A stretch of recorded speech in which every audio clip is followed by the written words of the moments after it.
Many people are in a relationship where they need to have a crucial conversation, where they need to speak about something and get it cleared, get it off their chest.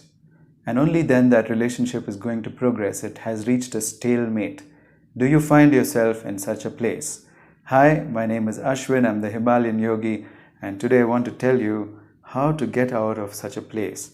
And this is based on what my students have done over the past year. They've had difficult conversations, but I noticed there was a pattern, and today I'm going to tell you the pattern of how to engage and how to start and how to continue and finish a difficult conversation.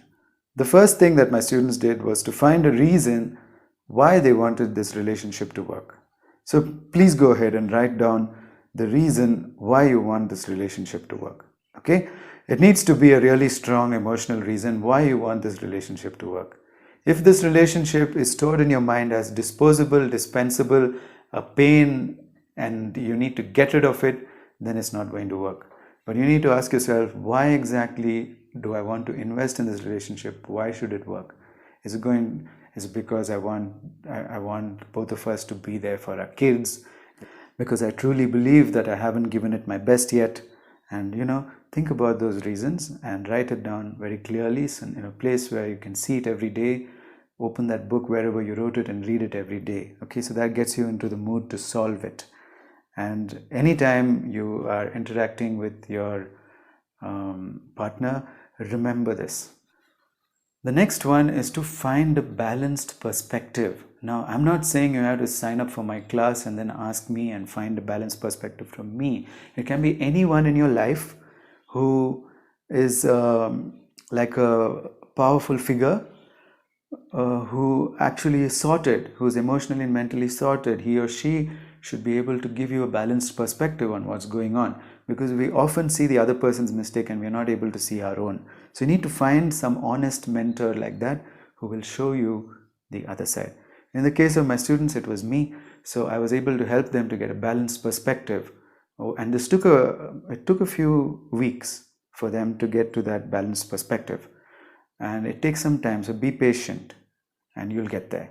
Once you have a balanced perspective, what's my mistake, what's his or her mistake, and then you can feel more confident in approaching the situation, because whenever you show your vulnerability and you say, okay, I was wrong, most people's heart melts. Now, when you find your own motives and your own faults in that relationship, the third step would be to express this to the other person. And when you say that, hey, I know I've been wrong about all of these things, but this is what I actually want in this relationship. Get ready to get ridiculed. The person might make fun of you and say, what are you doing? Some new age stuff? Have you found a new guru now? What's your problem? Or they could bully you in some way. That's totally all right. Remember, they hurt, and that's why they're doing it. Okay? So you need to persist through this phase until they come to a place where they actually think that you're sincere. It's your sincerity that's being questioned, and remember, you have yourself to blame for this, because the person doesn't feel that you're sincere. All right? So you need to persist and win their trust with your sincerity about this. You need to keep telling them, are you ready to have this conversation now?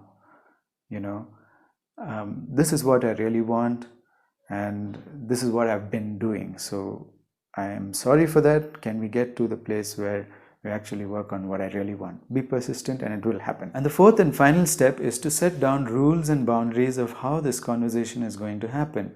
Protect yourself and make the rules and boundaries so that they are also protected from you. Make sure that there's going to be no attacking, there's going to be no name calling, there's going to be no any of the buttons that you usually press on each other. Make a list of them and say, hey, do I press any of your buttons? What are they? Let's make a list, and I'll try my best not to and you need to hold me to this boundary, because by reflex I may go there, and if I go there, know that it's not my intention, it's just my habit, and I want to make sure that you also are following the boundaries that are important to me. So you tell me your boundaries, I'll tell you my boundaries. Let's set the rules for this interaction. Let's interact that way. That'll happen after the initial ridicule in step number 3. Step number 4 is going to be a lot smoother. When you do have this conversation, you'll see that you're doing well and you've overcome this problem. You've got this thing off your chest and you've had this beautiful conversation. I really wish this for you. If you think others need to hear this, please hit share and post your comments after you've done this. I would love to know what you did with this information. Thank you very much for watching, and I'll see you in my next video.